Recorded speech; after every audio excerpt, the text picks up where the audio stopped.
ಎಲ್ರಿಗೂ ನಮಸ್ಕಾರ. Political angle with ಮಣಿಗೆ ಸ್ವಾಗತ. ಇವತ್ತೊಂದು ವಿಶೇಷವಾದಂಥ ಪಾಡ್ಕಾಸ್ಟ್. 1990ರಿಂದ ರಾಜಕೀಯ ಜೀವನದಲ್ಲಿ ಇರುವಂಥ ಒಬ್ಬರು ಕಾರ್ಪೊರೇಟ್ರು. ಆಗಲೇ ಕಾರ್ಪೊರೇಟರ್ ಆಗಿಲ್ಲ, ಅದಕ್ಕಿಂತ ಮುಂಚೆ ಕಾರ್ಯಕರ್ತರಾಗಿದ್ದರು. ನಂತರ ಕಾರ್ಪೊರೇಟರ್ ಆಗ್ತಾರೆ. ಪಕ್ಷದಲ್ಲಿ ವಿವಿಧ ಜವಾಬ್ದಾರಿಗಳನ್ನ ತಗೊತಾರೆ. ತಗೊಂಡು ಅದನ್ನು ಯಶಸ್ವಿಯಾಗಿ ನಿರ್ವಹಿಸ್ತಾರೆ. ಇತ್ತೀಚೆಗೆ ನಡೆದಂಥ ತಮಿಳುನಾಡು ಎಲೆಕ್ಷನ್ನಲ್ಲೂ ಕೂಡ ಅವರು ಕೆಲಸ ಮಾಡಿರ್ತಾರೆ. ಹಾಗಾದರೆ ಯಾರು ಅನ್ನುವಂಥ ಪ್ರಶ್ನೆ ನಿಮ್ಮಲ್ಲಿ ಮೂಡ್ತಿದೆಯಲ್ವ? ಅವರ ಹೆಸರು ಡಿ.ಎನ್. ರಮೇಶ್. ಈ ಪ್ರಸ್ತುತ BJPಯ ಉಪಾಧ್ಯಕ್ಷರಾಗಿ ಬೆಂಗಳೂರು ದಕ್ಷಿಣ ಜಿಲ್ಲೆಯ ಉಪಾಧ್ಯಕ್ಷರಾಗಿ ಕೆಲಸ ಮಾಡ್ತಿದ್ದಾರೆ. ಅವ್ರನ್ನ ಈ ಕಾರ್ಯಕ್ರಮಕ್ಕೆ ಸ್ವಾಗತ ಮಾಡಿ. ನಮಸ್ಕಾರ. ನಮಸ್ಕಾರ.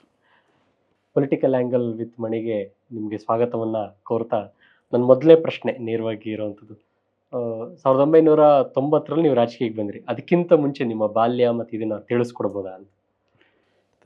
ನಮ್ಮಲ್ಲಿ ನಾನು ಇದೇ ಬಡಾವಣೆಯ ವುಮನ್ಸ್ ಪಬ್ಲಿಕ್ ಸ್ಕೂಲಲ್ಲಿ ನಾನು ಓದಂಥ ವಿದ್ಯಾರ್ಥಿ. ನಾನು ಅದಾದ ನಂತರ 8th ಸ್ಟ್ಯಾಂಡರ್ಡ್ಗೆ APS ಸ್ಕೂಲಲ್ಲಿ ವಿದ್ಯಾಭ್ಯಾಸ ಮಾಡಿದಂಥದ್ದು. ಯಾವಾಗ ನಾನು 7th 8th ಹೋಗುವಂಥ ಸಮಯದಲ್ಲಿ ಮೋನಾ ಸುರೇಶ್ ಅಂದ್ಬಿಟ್ಟು ಅವರು ಟೀಚರ್ ಅಧ್ಯಯನ ಮಾಡಿದಂಥ ಫಸ್ಟ್ ಡೇ 8th ಸ್ಟ್ಯಾಂಡರ್ಡ್ಗೆ ಫಸ್ಟ್ ಡೇ ಎಲ್ಲ ಸ್ಟೂಡೆಂಟ್ಸ್ ಕೂತಿದ್ವಿ. ಎಲ್ಲರದು ಇಂಟ್ರೊಡ್ಯೂಸ್ ಮಾಡ್ಕೊತಾಯಿದ್ರು. ನಂದು ಇಂಟ್ರೊಡ್ಯೂಸ್ ಆಯಿತು. ಆಮೇಲೆ ಅವರು ಎಲ್ಲರನ್ನೂ ನೋಡಿಬಿಟ್ಟು ನನ್ನ ಎದ್ದೇಳು ಅಂತ ಅಂದರು. ನಾನು ಎದ್ದು ನಿಂತ್ಕೊಂಡೆ. ನೀನು ಈ ಕ್ಲಾಸ್ ಮಾನಿಟ್ರ್ ಆಗಬೇಕು ಅಂದರು. ನಾನು ಅವಾಗ ಅಲ್ಲಿವರೆಗೂ ನನಗೇನು ಅಂಥ ಇದಿರಲಿಲ್ಲ. ಅವರು ಹೇಳಿದ್ಮೇಲೆ ನನಗೇನೋ ಒಂದು ಥಾಟ್ ಬಂತು, ಏನು ಸಡನ್ನಾಗಿ ನನ್ನ ಕ್ಲಾಸ್ ಮಾನಿಟ್ರು ಅಂತ. ಸೊ ಅವಾಗ ನಾನು 8th 9th 10th 3 ವರ್ಷವೂ ನಾನೇ ಕ್ಲಾಸ್ ಮಾನಿಟರ್ಸ್. ನಾನು ಅಂಥ ಏನು ರ್ಯಾಂಕ್ ಸ್ಟೂಡೆಂಟ್ ಅಲ್ಲ, ಅವರೇಜ್ ಸ್ಟೂಡೆಂಟು. ಎಷ್ಟೋ ಸಲ ನಾನೇ ಹೋಮ್ವರ್ಕ್ ಮಾಡ್ಕೊಂಬರ್ತಾಯಿಲ್ಲ, ಮಾನಿಟ್ರ್ ಆಗಿದ್ರು. ಬಟ್ ನಮಗೆ ಗುರುಗಳು ಅಂದರೆ ಭಕ್ತಿ, ಗೌರವ ಭಾವನೆ, ಒಂದು ಸಮಾಜ ಜ್ಞಾನನ ನಮ್ಮ ಗುರುಗಳು ಚೆನ್ನಾಗಿ ಕೊಟ್ಟರು ಅವತ್ತು. ಅಲ್ಲಿಂದ ಸ್ವಲ್ಪ ಒಂದು ಲೀಡರ್ಶಿಪ್ ಸ್ಟಾರ್ಟ್ ಆಯಿತು. ಸಮಾಜ ಸೇವೆ ಮಾಡೋವಂಥದ್ದು. ಜನ ನಮ್ಮನ್ನು ಎಕ್ಸ್ಪೆಕ್ಟ್ ಮಾಡ್ತಾರೆ. ಈಗ ಮಾನಿಟ್ರ್ ಅಂದ ತಕ್ಷಣ ಎಲ್ಲ ಎಕ್ಸ್ಪೆಕ್ಟ್ ಮಾಡೋರು ನಮ್ಮ. ಸೊ ಆವಾಗ ನಮಗೊಂದು ಜವಾಬ್ದಾರಿ ಬಂದ್ಬಿಡ್ತು, ನಾನು ಏನಾದ್ರು ಮಾಡಬೇಕಲ್ಲಪ್ಪ ಅಂತ. ಅವ್ರು ನನ್ನ ಮೇಲೆ ಒಂದು ವಿಶ್ವಾಸ ಇಟ್ಕೊಂಡು ಮಾನಿಟ್ರ್ ಅಂತ ಅವ್ರು ಏನಾದ್ರು ಕರಿಬೇಕಾದ್ರೆ ನಾನು ಅವ್ರಿಗಿಂತ ಏನಾದರೂ ಸ್ವಲ್ಪ ಇರಬೇಕಲ್ಲ. ಸೊ ಆ ಜವಾಬ್ದಾರಿ ನಿಭಾಯಿಸ್ತಾ ಆಯಿತಾ ಒಂದು ಸ್ವಲ್ಪ ನನ್ನಲ್ಲಿ ಸ್ನೇಹಪೂರ್ವಕವಾಗಿ ನಾಯಕತ್ವ ಬೆಳೀತು ಎಲ್ಲರ ಜೊತೆ. ಈಗ ರಾಜಕೀಯ ವ್ಯಕ್ತಿಗಳು ಅಂದಿದ ತಕ್ಷಣ ಬರುವಂಥದ್ದು ಏನಂದರೆ, ಅಪ್ಪ, ತಾತ, ಮುತ್ತಾತ ಇವರೇನೋ ರಾಜಕೀಯದಲ್ಲಿ ಇದ್ದರೆ ಮಾತ್ರ ಬರ್ತಾರೆ ಅನ್ನುವಂಥದ್ದನ್ನ ಕೇಳ್ತೀವಿ. ಹಾಗಾದ್ರೆ ನಿಮ್ಮ ತಂದೆ ತಾಯಿ ಏನು ಮಾಡ್ತಿದ್ರು? ಇಲ್ಲ, ನಮ್ಮ ತಂದೆಯವರು ಸಾಮಾನ್ಯ ಒಂದು ತರಕಾರಿ ಅಂಗಡಿ ಇತ್ತು ನಮ್ಮ ಗಾಂಧಿ ಬಜಾರಲ್ಲಿ. ಅವರು 5ನೇ ಕ್ಲಾಸಿಂದನೂ ನಮ್ಮ ತಾತ ಅವ್ರು ಕರ್ಕೊಂಡು ಬಂದಿದ್ದರು. ತರಕಾರಿ ಅಂಗಡಿ ಭಾಳ ಫೇಮಸ್ ಆಗಿತ್ತು. ನಮ್ಮ ತಂದೆಯವರು ಕೂಡ ಒಳ್ಳೆ ವ್ಯಾಪಾರಸ್ಥರಾಗಿದ್ದರು. ಆ ಜನರ ಹತ್ರ ಪ್ರೀತಿ ವಿಶ್ವಾಸ ಗಳಿಸ್ಕೊಂಡು ಅವ್ರು ತರಕಾರಿ ಕೇಳಿದ್ರೆ 1 kg ಕೇಳಿದ್ರೆ ಅವ್ರು 2 kg ಹಾಕೋರು. ಆ ಥರ ಏನಪ್ಪ ಹಿಂಗೆ ಆಗ್ತಿದ್ರ ಮರಿಯಪ್ಪ ಅಂದರೆ, ತಿನ್ಬೇಕು ಚೆನ್ನಾಗಿ ತಿನ್ನಿರಿ ಅನ್ನೋರು. ಅವ್ರಿಗೆ ದುಡ್ಡು ಕೊಟ್ಟು ಹೋಗೋರು. ನಮ್ಗೆ ವ್ಯಾಪಾರನೂ ಆಯಿತು, ಸ್ನೇಹನ ಬೆಳೆಯುತ್ತೆ ಅನ್ನೋದು ರೀತಿಲಿ ನಮ್ಮ ತಂದೆಯವ್ರ ಪಾಪ ಅಷ್ಟು ಚೆನ್ನಾಗಿ ಒಂದು ಒಳ್ಳೆ ಸಮಾಜಜ್ಞಾನ ಇಟ್ಕೊಂಡು ಅವ್ರ ಹತ್ರ ವರ್ತಿಸ್ತಾಯಿದ್ರು. ತಾಯಿ ಬಗ್ಗೆ ಹೇಳೋದಿದ್ರೆ? ಸೊ ನಮ್ಮ ತಾಯಿಗೆ ಒಂದು ದೊಡ್ಡ ಜವಾಬ್ದಾರಿ. ಯಾಕೆ ಅಂತಂದರೆ ನಮ್ಮ ತಾತ ಅಜ್ಜಿಗೆ 11 ಜನ ಮಕ್ಕಳು. ಆದರೆ ನಮ್ಮ ತಾಯಿನೇ ದೊಡ್ಡವರು. ಸೊ ಅಷ್ಟೂ ಜನ 7 ಜನ ಅಕ್ಕ ತಂಗಿರು, 4 ಜನ ತಮ್ಮಂದಿರು. ಅವ್ರನ್ನ ಅಷ್ಟು ಜವಾಬ್ದಾರಿ ನಮ್ಮ ತಾಯಿಗೂ ಇತ್ತು. ಅಲ್ಲೂ ಒಂಥರ ಆ ಲೀಡರ್ಶಿಪ್ ಇತ್ತು ನಮ್ಮ ತಾಯಿಗೂ. ಭಾಳ ಕೆಲಸ ಪಟ್ಟು ಕಷ್ಟಪಟ್ಟು ಜೀವನ ಮಾಡೋದಂತ. ಇವಾಗೆಲ್ಲ ಗೊತ್ತಲ್ಲ ಯಾವ ರೀತಿಲಿ ಹೆಣ್ಮಕ್ಳಿಗೆ ನಾವು ಒಂದು ಮಾತು ಹೇಳಂಗೆ ಇಲ್ಲ, ಹಂಗಿರ್ತಾರೆ. ಅವಾಗೆಲ್ಲ ಬೈಸ್ಕೊಂಡು ಕೆಲಸ ಮಾಡೋವಂಥ ಕಾಲ ಆಯಿತು. ಪಾಪ ಅವ್ರದ್ದೇ ಆದಂಥ ಒಂದು ರೀತಿಲಿ ಬದುಕಿದ್ದಾರೆ. ನಮಗೊಂದು ಒಳ್ಳೆ ದಾರಿ ತೋರಿಸಿದ್ದಾರೆ. ನಮ್ಮ ತಂದೆ ಸದಾ ಒಂದೇ ಮಾತು ಹೇಳ್ತಾಯಿದ್ರು, ನಮಗೇನೊಂದು ಆಸ್ತಿ ಏನು ಮಾಡಿಲ್ಲ, ಒಳ್ಳೆ ಮಾತಾಡಬೇಕು ಮಗ, ಒಳ್ಳೆ ಕೆಲಸ ಮಾಡಬೇಕು ಅಂತ. ಆ 2 ನಮ್ಮ ಮೈಂಡಲ್ಲಿ ಇವತ್ತು ರಿಜಿಸ್ಟರ್ ಆಗಿದೆ. ಅದೇ ಕೆಲಸದಲ್ಲೇ ಫಾಲೋ ಮಾಡಿದ್ವಿ. ಆ 2ರಿಂದ ನಮಗೆಲ್ಲ ಒಂದು ಸಿಕ್ಕಿದೆ. ನೀವು ರಾಜಕೀಯಕ್ಕೆ ಬರೋಕ್ಕಿಂತ ಮುಂಚೆಯಿಂದ ಏನೇನು ಕೆಲಸ ಮಾಡಿದ್ರಿ ಅಂತ, ವೈಯಕ್ತಿಕವಾಗಿ ಕೆಲಸಗಳು? ವೈಯಕ್ತಿಕ ಕೆಲಸಗಳು, ನಾನು ಕಾಲೇಜ್ ಮುಗಿದ ಕೂಡಲೇ ಅಲಂಪುರ್ ಬಾರ್ ಆ್ಯಂಡ್ ರೆಸ್ಟೋರೆಂಟು ಮತ್ತು ಚಾಲುಕ್ಯ ಹೋಟ್ಲಲ್ಲಿ ಚೌಧರಿ ಆ್ಯಂಡ್ ಕಂಪ್ನಿಲಿ ವರ್ಕ್ ಮಾಡ್ತಾಯಿದ್ದೆ. ಅಲ್ಲಿ ಇಂಟರ್ನಲ್ ಆಡಿಟಿಂಗ್ ಮಾಡ್ತಾಯಿದ್ದೆ. 2 years ಮಾಡಿದೆ ಅಲ್ಲಿ. ಸೊ 750 ರೂಪಾಯಿ ಸಂಬಳ. ತಿಂಗಳಿಗೊಂದು ಸಲ ಸ್ಟಾಕ್ ಚೆಕ್ ಮಾಡಿದ್ರೆ 100 ರೂಪಾಯಿ. 31st ಮಾರ್ಚ್ 31st ಡೇ ಎಂಡಲ್ಲಿ ನೈಟ್ ಸ್ಟಾಕ್ ಚೆಕ್ ಮಾಡ್ಬೇಕಾಯ್ತು. ಆವಾಗ 100 ರೂಪಾಯಿ ಕೊಡೋರು. ಮತ್ತು ಊಟ ತಿಂಡಿ ಎಲ್ಲ ಅಲ್ಲೇ ಆಗ್ತಾಯಿತ್ತು. ಹಂಗಾರೆ ಸ್ವಲ್ಪ ಸ್ಯಾಲ್ರಿ ಉಳ್ಕೊಗ್ತಾಯಿತ್ತು. ಆ ಪ್ಯಾಕೆಟ್ ಮೇಲೆ ಖರ್ಚು ಮಾಡ್ತಾಯಿದ್ವಿ ನಾವು. ಅದಾದಮೇಲೆ ORG ಅಂದ್ಬಿಟ್ಟು ಆಪ್ರೇಷನ್ ರಿಸರ್ಚ್ ಗ್ರೂಪ್ ಅಂದ್ಬಿಟ್ಟು ಇಂದಿರಾನಗರದಲ್ಲಿತ್ತು. ಅಲ್ಲಿ 5,000 ಸಂಬಳ. ಅಲ್ಲೊಂದು 2 ವರ್ಷ ಮಾಡಿದೆ. ಅದಾದಮೇಲೆ ಟ್ರಾವೆಲ್ಸ್ ಇಟ್ಟೆ. ಅದಾದಮೇಲೆ ಮೊಬೈಲ್ ಅಂಗಡಿ ಇಟ್ಟೆ. ಜೊತೆಗೆ ರಾಜಕೀಯ ಪ್ರಾರಂಭ ಆಯಿತು. ನಮ್ಮ ಸೋದರ ಮಾವನವರು ಆಗಿಂದ ರಾಜಕೀಯದಲ್ಲಿದ್ದರು. ಅವ್ರ ಜೊತೆಗೆ ನಾನು ಕೆಲಸ ಮಾಡ್ತಾ ಪಕ್ಷದಲ್ಲಿ ಎಲ್ಲ ಜವಾಬ್ದಾರಿಗಳು ತೊಗೊಂಡು ಕೆಲಸ ಮಾಡ್ಕೊಂಡು ಬಂದಿದ್ದೀನಿ ಇಲ್ಲಿವರೆಗೆ. ಈ ಮೊದಲ ರಾಜಕೀಯ ದಿನಗಳು ಹೇಗಿತ್ತು ಅಂತ? ನಮಗೆ ರಾಜಕೀಯ ಅನ್ನೋದು ನಮ್ಮ ಮೈಂಡಲ್ಲಿ ರಿಜಿಸ್ಟರ್ ಆಗಿರಲಿಲ್ಲ. ಸೊ ಅವರು ಕರೆದ್ರು, ಏನೋ ಒಂದು ಸ್ವಲ್ಪ ಪಕ್ಷದಲ್ಲಿ ಸಂಘಟನೆ ಮಾಡಬೇಕು, ಕೆಲಸ ಮಾಡಬೇಕು, ಒಳ್ಳೇದು ಮಾಡಬೇಕು ಅನ್ನೋ ಒಂದು ಉದ್ದೇಶ. ಚುನಾವಣೆ ಕೆಲಸ ಮಾಡಬೇಕು ಒಂದು ಆಸಕ್ತಿ ಇತ್ತು. ಮನೆಗೆ ಹೋಗೋವಂಥದ್ದು, ವೋಟರ್ ಸ್ಲಿಪ್ ಹಂಚೋ ಅಂಥದ್ದು, ಅದು ಭಾಳ ಇಂಟ್ರೆಸ್ಟಿಂಗ್ ಆಗಿತ್ತು. ಜನ ನೋಡಬೇಕು ಅನ್ನೋದೇ ಒಂದು ಇಂಟ್ರೆಸ್ಟ್ ಆಗಿತ್ತು. ಆ ಥರ ಅದು ಬರ್ತಾ ಅದು ಜವಾಬ್ದಾರಿ ಜಾಸ್ತಿ ಆಗ್ತಾ ಅದು ಇದು ರಾಜಕೀಯ ಪಕ್ಷ ಅನ್ನೋದು ತದನಂತರ ತಿಳಿತಾ ಕೆಲಸ ಪ್ರಾರಂಭ ಆಯಿತು. ನಿಮ್ಮ ಮನೆಯಲ್ಲಿ ರಾಜಕೀಯಕ್ಕೆ ಈಗ ಮಾವನವರೇ ಇದ್ದಾರೆ, ನೀವು ಯಾಕೆ ಬಂದ್ರಿ ಅಂತ ಕೇಳಿದ್ರೆ ಏನು ಹೇಳ್ತೀರಿ? ಯಾರು ಕೇಳಬೇಕು? ಜನ ಕೇಳಿದ್ರೆ ನಾನು ಈಗ ತಂದೆ ಬಿಸ್ನೆಸ್ ಮಾಡ್ತಾಯಿದ್ದಾರೆ, ಮಕ್ಕಳು ಬಿಸ್ನೆಸ್ ಮಾಡ್ತಾರೆ. ಇದು ಕಾಮನ್ ಥಿಂಗ್ಸ್ ಇರುತ್ತೆ. ಏನೋ ಈಗ ನಮ್ಮ ಮನೇಲಿ 11 ಜನ ಮಕ್ಕಳು ನಮ್ಮ ತಾತ ಅವ್ರಿಗೆ ಅಂದರೆ ನಮ್ದೊಂದು ದೊಡ್ಡ ಫ್ಯಾಮಿಲಿ. ಅಲ್ಲೇ 23 ಜನ ಮಕ್ಕಳಿದ್ರು.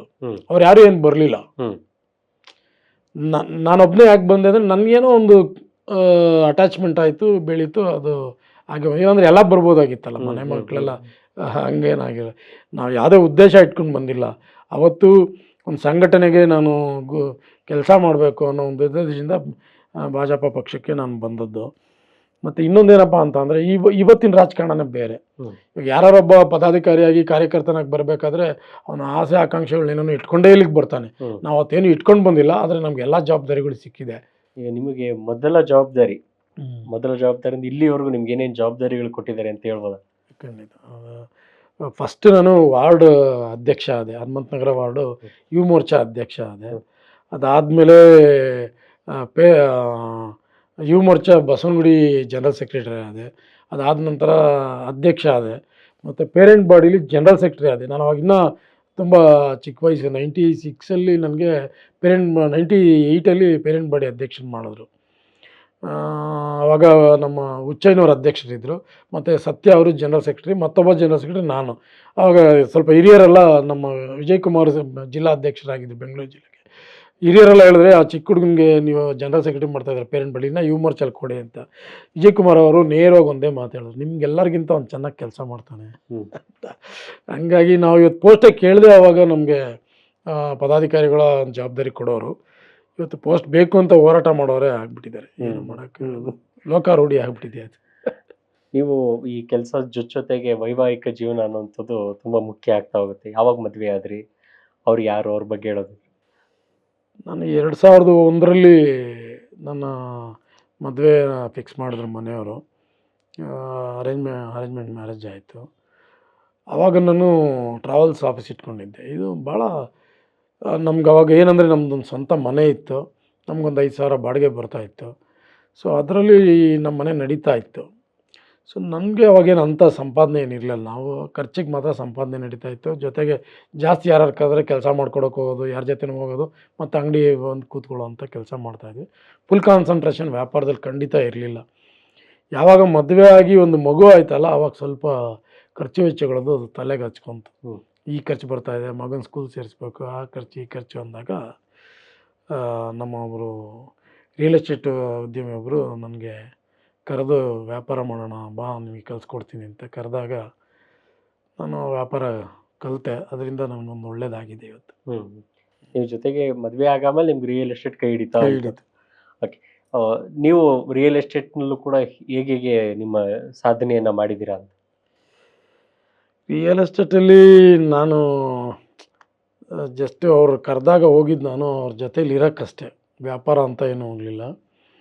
ಅದು ತಿಳಿತಾ ವ್ಯಾಪಾರ ಆಗ್ತಾ ನಾನು ಬೇರೆ ಬಂಡವಾಳ ಹಾಕೋಣ ಅಂತ ಬೇರೆ ಕಡೆಯಿಂದ ನಾನು ಬ್ಯಾಂಕ್ ಲೋನು, ಹನುಮನಗರ ಕೋಆಪರೇಟಿವ್ ಬ್ಯಾಂಕಲ್ಲಿ ಬ್ಯಾಂಕ್ ಲೋನ್ ತೊಗೊಂಡೆ. ಮತ್ತು ಪರ್ಸ್ನಲ್ ಲೋನ್ಸ್ಗಳು ಫ್ರೆಂಡ್ಸ್ ಹತ್ರ ಎಲ್ಲ ತೊಗೊಂಡಿದ್ದೆ. ಬಟ್ ಅದೆಲ್ಲ ನನಗೆ ಲಾಸ್ ಆಗೋಯಿತು. ಯಾರೋ ಬೇರೆ ವ್ಯಕ್ತಿಗಳಿಂದ ಲಾಸ್ ಆಯಿತು. ಆಮೇಲೆ ದುಡ್ಡಿಲ್ಲದೆ ದುಡ್ಡು ಮಾಡೋದು ಹೆಂಗೆ ಅನ್ನೋದು ಒಂದು ಐಡಿಯಾ ಬಂತು. ದುಡ್ಡಿದ್ದಾಗ ದುಡ್ಡು ಕಳ್ಕೊಂಡ್ವಿ, ದುಡ್ಡಿಲ್ದಾಗ ಹೆಂಗೆ ವ್ಯಾಪಾರ ಮಾಡೋದು ಅನ್ನೋದನ್ನು ಆ ಬದುಕು ಕಲಿಸ್ಕೊಡ್ದು. ಎಲ್ಲಿ ಒದೇದು ಬಿದ್ದನೋ ಅಲ್ಲೇ ಏನು ದುಡ್ಡಿಲ್ಲದೆ ಒದೆ ಬೀಳ್ದಿರೋ ಥರ ಬದುಕುವಂಥ ದಾರಿ ಅಂತ ಕೇಳಿಸ್ಕೊಂಡು ಅಲ್ಲಿಂದ ಚೆನ್ನಾಗಾಯಿತು.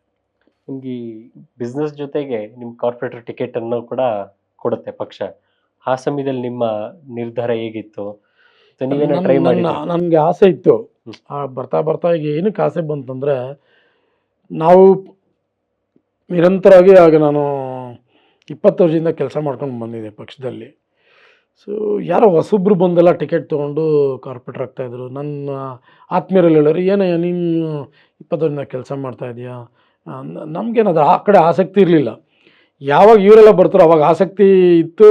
ಅವಾಗ ಆಸಕ್ತಿ ಸ್ಟಾರ್ಟ್ ಆಯಿತು. ನಾವು ಕೆಲಸ ಮಾಡೋಣ, ಸರಿ ಏನಾದ್ರು ಒಂದು ಪ್ರಯತ್ನ ಮಾಡೋಣ, ಪಕ್ಷದಲ್ಲೂ ನಾವು ಕೇಳ್ಬೋದು, ಯಾಕೆಂದ್ರೆ ನನಗೆ ಅರ್ಹತೆ ಇದೆ ಅನ್ನೋದು ಒಂದು ಕಾನ್ಫಿಡೆನ್ಸ್ ಬಂದಾಗ ನಾನು ಕೇಳಿದ್ದೆ. ಆಗ ಬೇರೆ ಬೇರೆಯವ್ರಿಗೆ ಕೊಟ್ಟರು. ಇಲ್ಲ ಕೊಟ್ಟರು ಅಂದರೆ ಅವತ್ತು ಪಕ್ಷ ನಿರ್ಧಾರ ಮಾಡೋಂಥ ನನಗಿಂತ ಹಿರಿಯರಿದ್ದರು, ಅವ್ರಿಗೆ ಕೊಟ್ಟಿದ್ದರು. ಅಚಾನಕ್ ಏನಾಯಿತು, ನಮ್ಮ ಸೋದರ ಮಾವ ಅವರು ನಿಂತಂಥ ಕ್ಷೇತ್ರದಲ್ಲಿ ರಿಸರ್ವೇಷನ್ ಬಂತು. BC ರಿಸರ್ವೇಷನ್ ಬಂದಾಗ ಇನ್ಕಮ್ ಟ್ಯಾಕ್ಸ್ ಇನ್ಕಮ್ ಟ್ಯಾಕ್ಸ್ ಇರೋರಿಗೆ ನಿಲ್ಲಿರೋರಿಗೆ ಆ ಕ್ಷೇತ್ರ ನಿಲ್ಲಬೇಕು ಅನ್ನೋದು ಒಂದು ರಿಸರ್ವೇಷನ್ ಇದ್ದಾಗ ಮಾವ್ರ ಇನ್ಕಮ್ ಟ್ಯಾಕ್ಸ್ ಪೇ ಆಗಿದ್ದರು. ಆಗ ನನಗೊಂದು ಅವಕಾಶ ಸಿಕ್ತು. ಪಕ್ಷದಲ್ಲೂ ನಾನು ಗುರುತಿಸ್ಕೊಂಡಿದ್ದೆ, ಚೆನ್ನಾಗಿ ಕೆಲಸನೂ ಮಾಡಿದ್ದೆ. ಹಂಗಾಗಿ ಪಕ್ಷ ಕೂಡ ಅವಾಗ ಆಯಿತು, ರಮೇಶ್ ಅವ್ರಿಗೆ ಟಿಕೆಟ್ ಕೊಡೋಣ ಅನ್ನೋ ಒಂದು ನಿರ್ಧಾರ ಮಾಡಿ. ಅವತ್ತು ಚುನಾವಣೆ ಅಂತ ಬರುವಂಥದ್ದು ತುಂಬ ಒಂದು ಅಗ್ನಿ ಪರೀಕ್ಷೆ, ಇದೆಲ್ಲವೂ ಕೂಡ ಹೇಳ್ಬೋದು ಬಾಯಲ್ಲಿ. ಅದು ನಿಜವಾಗ್ಲೂ ಫೇಸ್ ಮಾಡಿದವ್ರು ನೀವು, ಅದ್ರ ಬಗ್ಗೆ ಹೇಳೋದಿದ್ರು. ಇಲ್ಲ, ನನಗೆ ಒಂದು ನಿಜವಾಗ್ಲೂ ನಮ್ಮಲ್ಲಿ BJPಗೆ ಒಂದು ಒಳ್ಳೆಯ ಅಭಿಮಾನ ಐತೆ ನಮ್ಮ ವಾರ್ಡಲ್ಲಿ. ಜೊತೆಗೆ ಮಾವನವರು ಭಾಳ ಶುದ್ಧತೆಯಿಂದ ಒಳ್ಳೆಯ ಒಂದು ಪರಿಪೂರ್ಣತೆಯ ಒಂದು ರಾಜಕೀಯನ ಮಾಡ್ಕೊಂಡು ಬಂದಿದ್ದರು. ಅಲ್ಲಿ ಕೆಲಸ ಕೂಡ ಮಾಡಿದರು. ಅವರ ಒಂದು ಹೆಸರು ನನಗೆ ಹೆಲ್ಪ್ ಆಯಿತು. ಜೊತೆಗೆ ನಮ್ಮಲ್ಲಿ ನನ್ನ ಸ್ನೇಹಿತರ ಬಳಗನೂ ಹೆಚ್ಚಾಗಿದ್ದರು. ಆ ಚುನಾವಣೆಯಲ್ಲಿ ಕೆಲಸ ಮಾಡಬೇಕು, ನಮ್ಮ ರಮೇಶ್ನ ಗೆಲ್ಸ್ಕೋಬೇಕು ಅಂತ ಭಾಳ ಜನ ನನ್ನ ಜೊತೆ ಇದ್ದರು. ಅವತ್ತು 100 ಜನ 50 ಜನ ಎಲ್ಲ ಬಂದ್ಬಿಡೋರು. ನಾವಾಗ ಹೇಳ್ತಾ ಇದ್ವಿ, ಇಲ್ಲೇ ಊಟ ಮಾಡ್ತಾಯಿರಿ, ತಿಂಡಿ ತಿಂತಾರೆ ಅಂದ್ಬಿಟ್ಟು ನಾವು ಒಂದು 5 ಜನ ಕ್ಯಾನ್ವಾಸ್ ಮಾಡ್ಕೊಂಡು ಬಂದ್ಬಿಡ್ತಾ ಇದ್ವಿ. ಯಾಕೆಂದರೆ ನಮ್ಮ ಪ್ರಜ್ಞಾವಂತ ಮತದಾರರಿಗೆ ಆವತ್ತಿನ ದಿನ ಕಾಂಗ್ರೆಸ್ ಅವ್ರು ಇರ್ಬೋದು, ಬೇರೆ ಪಕ್ಷದವ್ರು ಇರ್ಬೋದು, ಅವರು ಒಂಥರ ಗುಂಪುಗಾರಿಕೆಯಲ್ಲಿ ಕ್ಯಾನ್ವಾಸ್ ಮಾಡ್ತಾಯಿದ್ರು. ನಮ್ಮದು ಒಂಥರ ಒಂದು ಸ್ಟ್ಯಾಂಡರ್ಡ್ ಆಫ್ ಇದರಲ್ಲಿ ನಾವು ಯಾರಿಗೂ ತೊಂದರೆ ಆಗದೇ ಇರೋ ರೀತಿಲಿ ನಾವು ಕ್ಯಾನ್ವಾಸ್ ಮಾಡ್ತಾಯಿದ್ವಿ. ಒಂದು 5 ಜನ ಹೋಗ್ತಾಯಿದ್ವಿ. ನಮ್ಮದು ಅವ್ರ ಹತ್ರ ಮತಯಾಚನೆ ಮಾಡಿ ಬರ್ತಾಯಿದ್ವಿ. ಜೊತೆಗೆ ಮಾವನವ್ರ ಆಶೀರ್ವಾದ ಚೆನ್ನಾಗಿತ್ತು ನಮಗೆ. ಹಂಗಾಗಿ ನಮಗದು ಸುಲಭ ಆಯಿತು. ಈ ಚುನಾವಣೆಯಲ್ಲಿ ನೀವು ಎದುರಿಸಿದಂಥ ಸಮಸ್ಯೆಗಳು ಯಾವುದ್ಯಾವುದು? ಚುನಾವಣೆಯಲ್ಲಿ ನನಗೇನಂತ ಯಾವುದು, ಯಾಕೆಂದರೆ ನಮ್ಮ ವಾರ್ಡೇನೇ ತುಂಬ ಚೆನ್ನಾಗಿತ್ತು. ಮತದಾರರು ಕೂಡ ಅಷ್ಟು ಒಳ್ಳೆಯ ಪ್ರಜ್ಞಾವಂತ ಮತದಾರರು. ಎಲ್ಲರಿಗೂ ಯಾರನ್ನ ಆರಿಸ್ಬೇಕು ಅನ್ನೋದು ಅವ್ರಿಗೆ ಗೊತ್ತಿತ್ತು. ಹಂಗಾಗಿ ನಮಗೇನದು ಯಾವುದೇ ಒಂದು ಆತಂಕಗಳು ಇದು ಬರಲಿಲ್ಲ. ಸಣ್ಣ ಪುಟ್ಟ ಇರುತ್ತೆ, ಅದೆಲ್ಲ ಏನು ನಮಗದು ದೊಡ್ಡದು ಅನಿಸ್ಲಿಲ್ಲ. ಈ ಚುನಾವಣೆ ಅಂತ ಬರುವಂಥದ್ದು ಹಣದಿಂದೇ ಚುನಾವಣೆ ನಿಂತ್ಕೊಳ್ಳೋದೇ ಹಣದಿಂದೇನೆ.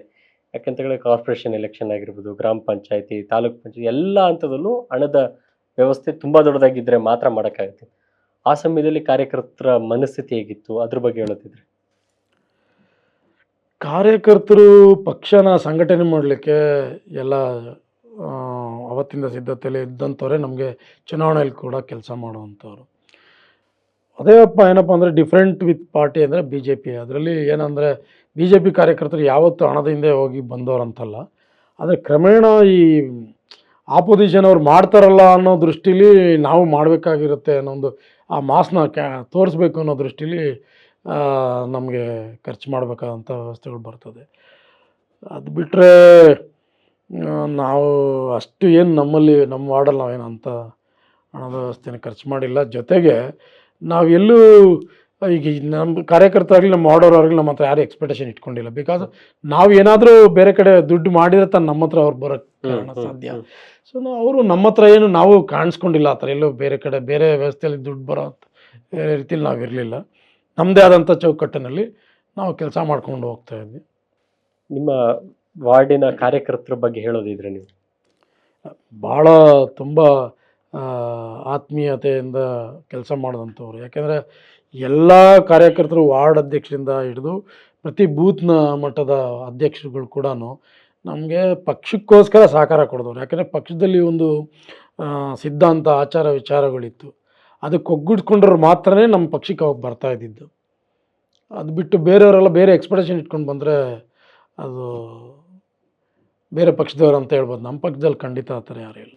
ಈ ಜನಪ್ರತಿನಿಧಿ ಅಂದಿದ ತಕ್ಷಣ ಬರುವಂಥದ್ದು, ಈಗ ಏನಾದರೂ ಎಲೆಕ್ಷನ್ ಇದೆಲ್ಲೂ ಕೂಡ ಒಂದು ಭಾಗ ಆಗಮಲ್ಲ, ನೀವು ಜನಪ್ರತಿನಿಧಿಯಾಗಿ 5 ವರ್ಷ ಕೆಲಸ ಮಾಡಿದ್ರಿ.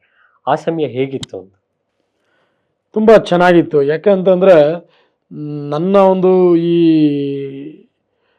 ನಾನು ಮಹಾನಗರ ಪಾಲಿಕೆ BBMP ಯಾವಾಗ ಮಹಾನಗರ ಪಾಲಿಕೆ ಸದಸ್ಯ ನಾನು ಯಾವಾಗ ಪ್ರಮಾಣ ವಚನ ತಗೊಂಡ್ನೋ ಆವಾಗಿಂದ ನಾನು ಡಿಫ್ರೆಂಟಾಗಿ ಏನಾದರೂ ನಾನು ಮಾಡಬೇಕು ಅನ್ನೋದೊಂದು ಮೈಂಡಲ್ಲಿತ್ತು ನನಗೆ. ಏನು ಮಾಡಬೇಕಂದ್ರೆ ನಮ್ಮಲ್ಲಿ ಕಸದ್ದು ಒಂದು ಸಮಸ್ಯೆ ಇತ್ತು. ಅಲ್ಲಲ್ಲೇ ಕಸ ಹಾಕಿ ಅಲ್ಲಿ ಗಲೀಜಾಗ್ತಾಯಿತ್ತು ರಸ್ತೆಯಲ್ಲೆಲ್ಲ. ಸೊ ಒಂದು 28 ಸ್ಪಾಟ್ನ ನಾನು ತೆಗೆಸ್ಬಿಟ್ಟು ರಂಗೋಲಿಯನ್ನು ಬಿಡಿಸಿ ನಮ್ಮ ಪೌರ ಕಾರ್ಮಿಕರೆಲ್ಲ ಚೆನ್ನಾಗಿ ರಂಗೋಲಿ ಬಿಡ್ತಾಯಿದ್ರು, ಮಹಿಳೆಯರು ಪಾಪ ತಾಯಂದಿರು. ಈಗ ನಿಮಗೆ ನೀವು ಎಲೆಕ್ಷನ್ ಆಗಮೇಲೆ ಗೆಲ್ತೀರಾ, ಗೆದ್ದಿದ್ದ ದಿನ ಹೇಗಿತ್ತು ಅಂತ? ಒಂಥರ ಸಂತೋಷ ಇರುತ್ತಲ್ಲ, ಯಾರೇ ಆಗಲಿ ಆ ವಿಜೃಂಭಣೆಯ ಒಂದು ಗೆಲುವು. ನಾವು ಏನೋ ಒಂದು ನಾವು ಎಕ್ಸ್ಪೆಕ್ಟೇಷನ್ ಇಟ್ಕೊಳ್ದೇ ಇರೋ ಒಂದು ಅನ್ಎಕ್ಸ್ಪೆಕ್ಟೆಡ್ ನಮಗೊಂದು ಬಂದಾಗ ನ್ಯಾಚುರಲಿ ಅದು ಭಾಳ ಸಂತೋಷ ಆಗುತ್ತೆ. ಜೊತೆಗೆ ಜವಾಬ್ದಾರಿ ಹೆಚ್ಚಾಗ್ಬಿಡುತ್ತೆ. ಸದಸ್ಯ ಅಂದ ತಕ್ಷಣ ಕೂಡ ನಮ್ಮ ವೋಟರ್ಸ್ ಏನು 36,000 ಜನ ವೋಟರ್ಸ್ ಇದ್ದಾರೆ, 55,000 ಜನ ಪಾಪ್ಯುಲೇಷನ್ಸ್ ಇತ್ತು. ಆ ಒಂದು ಫುಲ್ಲು ಜವಾಬ್ದಾರಿ ನನ್ನ ಮೇಲೆ ಬರುತ್ತೆ. ನಾಳೆ ಅದು ನಾನು ಆನ್ಸರ್ಬಲ್ ಆಗಬೇಕಾಗತ್ತೆ. ವೋಟ್ ಹಾಕಿ ನನ್ನ ಗೆಲ್ಸಿದ ಮೇಲೆ ಏನಾದರೂ ಮಾಡಬೇಕಲ್ಲ, ಏನಾದರೂ ಡಿಫ್ರೆಂಟಾಗಿ ನಾನು ಏನಾದರೂ ಮಾಡಬೇಕು ಅನ್ನೋದೊಂದು ಅವತ್ತು ನನಗೆ ತಲೆಗೆ ಬಂತು. ತಲೆಗೆ ಬಂದಾಗ ಏನು ಮೊದಲನೇದು ಅಂದರೆ ಕಸದ ಸಮಸ್ಯೆ ಇತ್ತು. ಕಸದ ಸಮಸ್ಯೆ ಅಂದರೆ ಅಲ್ಲಲ್ಲೇ ಗುಡ್ಡೆ ಹಾಕಿರೋವಂಥದ್ದು, ಹೋಟೆಲ್ಗಳು ಹೊರ ಹಾಕ್ಬಿಡೋದು, ಯಾರೋ ಗಾಡೀಲಿ ಹೋಗ್ತಾ ಫುಟ್ಪಾತ್ ಮೇಲೆ ಇಟ್ಟು ಹೋಗಿರೋ ಅಂಥದ್ದು. ಒಂದು ಅದಕ್ಕೆ ಕಸದ ಪಾಯಿಂಟ್ ಅನ್ನೋದು ಒಂದು 28 ಜಾಗಗಳು ಇತ್ತು. ಅದನ್ನೆಲ್ಲ ತೆಗೆಸ್ಬಿಟ್ಟು ಅಲ್ಲಿ ರಂಗೋಲಿಗಳನ್ನು ನಮ್ಮ ಪೌರ ಕಾರ್ಮಿಕ ತಾಯಂದಿರ ಕೈಲಿ ಒಳ್ಳೆಯ ಚಿತ್ರಗಳನ್ನ ಬಿಡಿಸಿ ರಂಗೋಲಿ ಹಾಕಿಸಿ ಅಲ್ಲೊಂದು ಹೂವನ ಎಲ್ಲ ಅಲಂಕಾರಗಳನ್ನೆಲ್ಲ ಮಾಡಿಸಿ ಅದನ್ನು ಕ್ಲಿಯರ್ ಮಾಡೋವಂಥದ್ದು ಭಾಳ ಟಫ್ ಕಾಂಪಿಟೇಷನ್ ಇತ್ತು. ಅದು ಚೆನ್ನಾಗಿ ಆಯಿತು. ಒಟ್ಟಿನಲ್ಲಿ ಇಟ್ಸ್ಕೊಂಡು ಎಲ್ಲರೂ ಒಂಥರ ಖುಷಿ ಬಿದ್ದರು. ನೋಡ್ಬೇಕಾದ್ರೆ ಇನ್ನು ಅಲ್ಲಿ ಕಸ ಕಾಣ್ತಾ ಇರಲಿಲ್ಲ, ಅಲ್ಲೊಂದು ಚೇರ್ ಹಾಕ್ತಾಯಿದ್ವಿ, ಯಾರು ಕೂತ್ಕೊಳ್ಳೋ ಥರನೇ ಮಾಡ್ತಾಯಿದ್ವಿ. ಚೆನ್ನಾಗಾಯಿತು ಅದು. ಜೊತೆಗೆ ನಾನು ಕೆಲವು ನಿರ್ಧಾರಗಳನ್ನ ಮಾಡಿದೆ. ನಾನು ಏನಾದರೂ ವಿಶೇಷತೆಯಲ್ಲಿ ನಾವು ಕೆಲಸ ಮಾಡಬೇಕು ಜನಪ್ರತಿನಿಧಿ ಆದಮೇಲೆ ಅಂತ. ಮೊದಲನೇದು ಏನಪ್ಪ ಅಂದರೆ ವಿಸಿಟಿಂಗ್ ಕಾರ್ಡ್ ಹೊಡಿಸ್ಬಾರ್ದು. ನಾನು ಹಂಗೆ ಫೆಮಿಲಿಯರ್ ಆಗಬೇಕು ಒಂದು. ಎರಡನೇದು ನನ್ನ ಕೆಲಸನ ನೋಡಿ ನನ್ನನ್ನು ಅವರು ಗುರುತಿಸ್ಬೇಕು. ಈಗ ಜನರಲಾಗಿ ಇದು ಸರಿ ತಪ್ಪು ಅಂತ ನಾನು ಮಾತಾಡ್ತಾ ಇಲ್ಲ. ಮಹಾನಗರ ಪಾಲಿಕೆ ಸದಸ್ಯರಿರ್ಬೋದು ಮತ್ತು ಬೇರೆ ಬೇರೆ ಜನಪ್ರತಿನಿಧಿಗಳಿರ್ಬೋದು, ಯಾವುದೇ ಒಂದು ರಸ್ತೆ 5ನೇ ಕ್ರಾಸು KG ನಗರ ಅಂದಾಗ ಅದ್ರ ಕೆಳಗಡೆ ಮಹಾನಗರ ಪಾಲಿಕೆ ಸದಸ್ಯ DN ರಮೇಶ್ ಅಂತ ಹೆಸರು ಹಾಕೋಂಥದ್ದು ಇರ್ಬೋದು, ಬೇರೆ MLA MP ಹೆಸರು ಹಾಕೊಂಡು. ನಾನು ಖಂಡಿತ ಯಾವ ರಸ್ತೆಗೂ ನನ್ನ ಹೆಸರು ನಾನು ಹಾಕ್ಸ್ಕೊಂಡಿಲ್ಲ. ನನಗೆ ಅದು ಅವಶ್ಯಕತೆ ಇರಲಿಲ್ಲ. ಯಾಕಂದರೆ ಅದೇನು ಬೇಕಿರಲಿಲ್ಲ. ನಮ್ಮ ಕೆಲಸ ಗುರುತಿಸ್ಬೇಕು ಅನ್ನೋದು ಒಂದು. ಜೊತೆಗೆ ನಾನು ಡೈಲಿ ಯಾರು ನಮ್ಮ 36,000 ಜನ ವೋಟರ್ಸ್ ಇದ್ರಲ್ಲ, ಕನಿಷ್ಠ ಪಕ್ಷ ಒಂದು 7,500 8,000 ಮನೆ ಇರೋದು. ಸೊ ಆ 7,500 ಡಿವೈಡೆಡ್ ಬೈ ಒಂದು 5 ವರ್ಷ ಅಂತ ಅಂದರೆ ಒಂದು 1,600-700 ಡೇಸನ್ಸ್ ಅಂತ ಅಂದ್ಕೊಳ್ಳಿ. ಆ ಪ್ರತಿದಿನ ಆ 7,500ನ ನನ್ನ ಮೊಬೈಲಲ್ಲಿ ಆ್ಯಡ್ ಆಗಬೇಕು ಅಂತ ಒಂದು ನಿರ್ಧಾರ ಮಾಡಿದಾಗ ಇವತ್ತು ಕೂಡ ಆ 7,500-8,000 ಮನೆ ಕೂಡ ನಂಬರ್ ನನ್ನ ಮೊಬೈಲಲ್ಲೇ ಇದೆ. ಅದೊಂದಾಯಿತು. ಮತ್ತು ಯಾರೂ ನಮ್ಮ ಕಚೇರಿಗೆ ಬರಬಾರ್ದು. ನಾನೇ ಜನದ ಬಳಿ ಹೋಗಬೇಕು. ಕಚೇರಿ ಇರಬೇಕು, ಆದರೆ ಕಚೇರಿಯಲ್ಲಿ ಕೆಲಸ ಮಾಡ್ತಕ್ಕಂಥ ಕೆಲಸಗಾರ ಇರಬೇಕೇ ಹೊರತು ಯಾರೋ ದೂರ ತೊಗೊಂಬಂದು ಕೊಟ್ಟರೆ ತೊಗೋಬೇಕು ಹೊರತು ನನ್ನನ್ನು ಅವರು ಕಾಯ್ಕೊಂಡು ಕೂತ್ಕೊಳ್ಳೋವಂಥದ್ದು, ನಾನು ಅವ್ರಿಗೆ ಹಿರಿ ಅಂತ ಕೂಡಿಸೋವಂಥದ್ದು ಕೆಲಸ ಮಾಡಬಾರ್ದು. ಈಗ ನನಗೆ ಅನುಭವಗಳಾಗಿತ್ತು. ಬೇರೆ ಕಡೆ ಹೋಗಿ ಕಾಯ್ಕೊಂಡು ಅರ್ಧ ಗಂಟೆ ಕೂತ್ಕೊ, 1 ಅವರ್ ಕೂತ್ಕೊ, ಅಲ್ಲೇನೋ ಕೆಲಸ ಇಲ್ಲ ಅಂತ. 2 ಥರ ನನಗೆ ಅಡ್ವಾಂಟೇಜ್ ಇದೆ ಅದರಲ್ಲಿ. ಒಂದು, ನಾನೇ ಅಲ್ಲಿ ಹೋದರೆ ಇನ್ನೊಂದು 4 ಜನ ಸಿಗ್ತಾರೆ. ಅವರು ನಮ್ಮ ಏನಾದ್ರು ಸಮಸ್ಯೆ ಇದ್ರೆ ಹೇಳ್ತಾರೆ. ಸಮಸ್ಯೆ ಹೇಳ್ದವನ್ನ ಬಗೆಹರಿಸೋಕೆ ಹೋದಾಗ 4 ಜನದ ಸಮಸ್ಯೆನೂ ನಮ್ಗೆ ಸಿಗುತ್ತೆ.